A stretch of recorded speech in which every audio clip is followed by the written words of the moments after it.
Everything depends on how people use the term. Individualism can be simply the focus on self.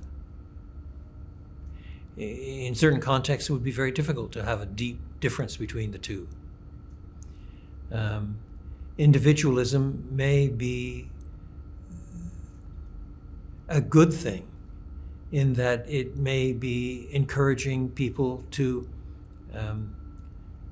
work out the shape of the gospel on individual lives, to be courageous, not to be shaped by the dictates of a passing cultural fad.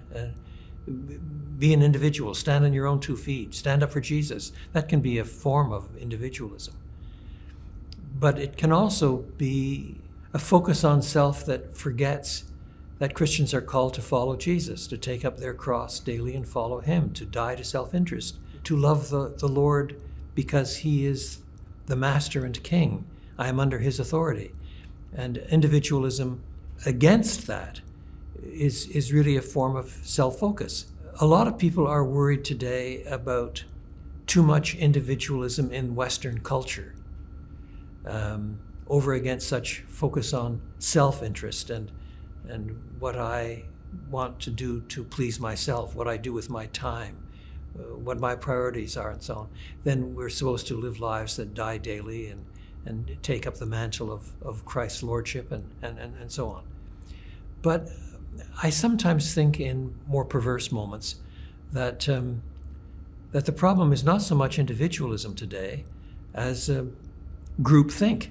A lot of fads that come along that were not even around 20 years ago, 25 years ago, become ways by which some people are claiming they are individuals. They don't follow this religious stuff from our parents, and they're individuals and they make up their own mind. But there are so many people that are making up their own mind that there's a group think about making up your own mind.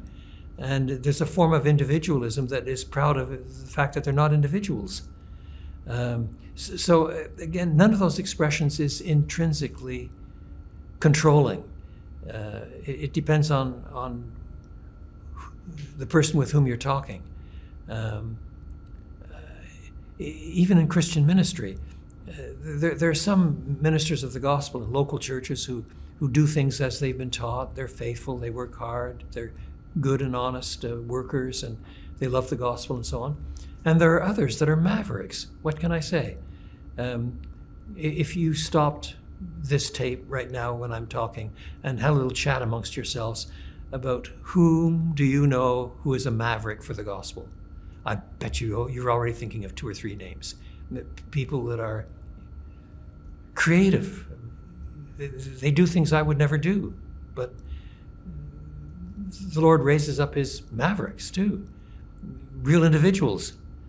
And that's not an intrinsic weakness or an intrinsic bad thing. It can slip the constraints of the gospel and become bad, but it can be a remarkable gift from God to raise up some individuals who are such corkers that they develop new plans and approaches to outreach and so on that are shaped by Scripture, but that are not in any mere traditionalist camp.